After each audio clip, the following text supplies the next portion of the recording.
कुर्सेला बाजार में कल किसानों को जागरूक करने हेतु एक वृहद किसान गोष्ठी का आयोजन किया गया। ये किसान गोष्ठी इफ्को द्वारा नैनो तरल यूरिया पर आधारित थी, जिसका उद्घाटन इफ्को के राज्य विपणन प्रबंधक सोमेश्वर सिंह एवं परियोजना निदेशक आत्मा द्वारा संयुक्त रूप से किया गया। कार्यक्रम का मुख्य उद्देश्य किसानों को जागरूक करना था। इस दौरान किसानों को नैनो तरल यूरिया सहित अन्य उत्पाद एवं कृषि तकनीकों के बारे में कई जानकारी दी गई। मिट्टी में भी इसको मिला के और इसको कम से कम 3-4 दिन तक कहीं अंधेरे स्थान पर रखिए और रख के खेत की जब जुताई करते हैं तो जुताई में इसको डाल दीजिए और डाल के खेत को जोत के तो बैक्टीरिया को खेत में आप पहुंचा दीजिए। आप डीएपी की कटौती कर लीजिए, कोई आपके उत्पादन पर कोई फर्क नहीं पड़ता। या अगर नहीं करते हैं तो जो अभी बता रहे थे हमारे राहुल जी की बीज का उपचार FIR सिस्टम में कि पहले फंगिसाइड से इंसेक्टिसाइड से उसके बाद से आप ये NPK कंसोर्टिया से आप बीज का उपचार बीज में मिला लीजिए। अगर मक्का हो या आलू हो या धान हो, गेहूं हो, जो भी फसल हो, धान तो नहीं, गेहूं की बात आएगी, गेहूं की, उसमें इस बीज को कहीं अगर कल बुआई करना है तो आप कहीं छायादार स्थान पर उसको फैला दीजिए और फैलाने के बाद से उसमें आधा, ये पूरा अगर गेहूं में लगाते हैं तो थोड़ा आधा में ही काम चल जाएगा, मक्का में भी आधा में ही काम चल जाएगा, आलू में पूरा उसमें बीज ज़्यादा लगता है तो ये पूरा का पूरा आलू का करना है तो किसी टब में पानी डाल के और इसको डाल दीजिए और उसमें बीज को आधा घंटा तक डुबो के और फिर इसकी बुआई कर दीजिए। गेहूं में करना है या मक्का में करना है, कल लगाना है, आज शाम को बीज में इसको कहीं छायादार स्थान पर फर्श पर फैला के उसमें मिला के उसको सुखा दीजिए, अगले दिन इसकी बुआई कर दीजिए। बीज के साथ कोट होके ये बैक्टीरिया आपके खेत में चली जाएगी और जो जमीन में पड़ा हुआ है DAP है वो उसको वहाँ केमिकल रिएक्शन करके पौधे को उपलब्ध करा देगा और आपके कहीं DAP की कटौती आप 25% 30% आराम से करिए। साथ में इसमें NPK कंसोर्टिया में पहले ही आता था एस्ट्रोबैक्टर, PSB और पोटास मोबिलाइजिंग बैक्टीरिया।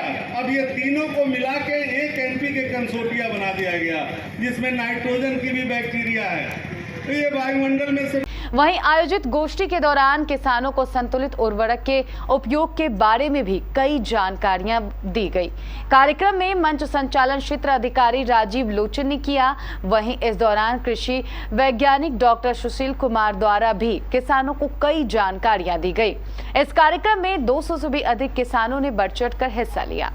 अगर एक बोरा DAP खरीदे तो क्या, अगर किसान आप गए और कहे हमको DAP दीजिए और वो आपको 14-28 दे दिया, आप तो लेके चले आइएगा कि भाई DAP है।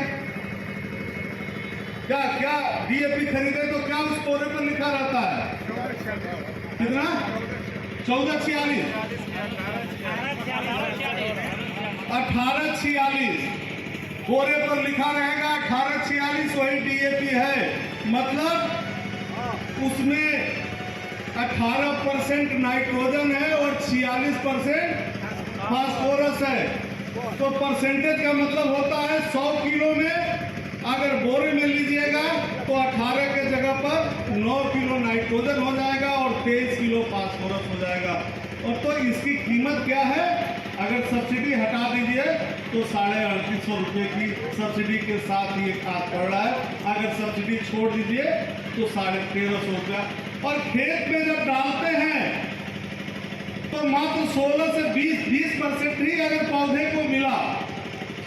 अगर 1300-1350 रुपया ही हम मान लिए तो 1350 का 20% कितना हुआ? मात्र 300-350 रुपये का DAP आपको काम में आता है और रेस्ट आपका पैसा जाके जमीन में फिक्स हो जाता है। जैसे बैंक में आप फिक्स डिपॉजिट कर दिए और पैसा आपका फिक्स हो जाता है। हमारे देश के प्रधानमंत्री कहते हैं किसानों की आमदनी दूना करेंगे और आप तो अंधाधुंध DAP डाल रहे हैं, कभी ये नहीं सोचते हैं कि हमारे खेत में DAP का फास्फोरस पड़ा हुआ है। तो आपकी तो जो खेत में आपके DAP फिक्स डिपॉजिट के रूप में पड़ा हुआ है, कभी आप सोचे हैं कि उस DAP को भी पौधे को उपलब्ध कराया जाए? कभी नहीं सोचे हैं कि वो डीएपी कैसे पौधा उसको ले लेगा जो हमारे जमीन में पड़ा हुआ है। और डीएपी रॉक फॉस्फेट रॉक मतलब पत्थर के चट्टान से डीएपी तैयार किया जाता है और जो जमीन में जाके अगर पड़ा रहता है तो धीरे धीरे जमीन में कड़ा सा पत्थर का लेयर बनाते जा रहा है, जो पानी भी हम खेत में पटाते हैं वो नीचे नहीं जाता है और धीरे धीरे हमारी जमीन भी अगर इसी तरह से डीएपी डालते गए। उसी के लिए हमारे वैज्ञानिकों ने ये बैक्टीरिया वाली खाद बनाया है। बैक्टीरिया, इसमें जीव है, असंख्य जीव है।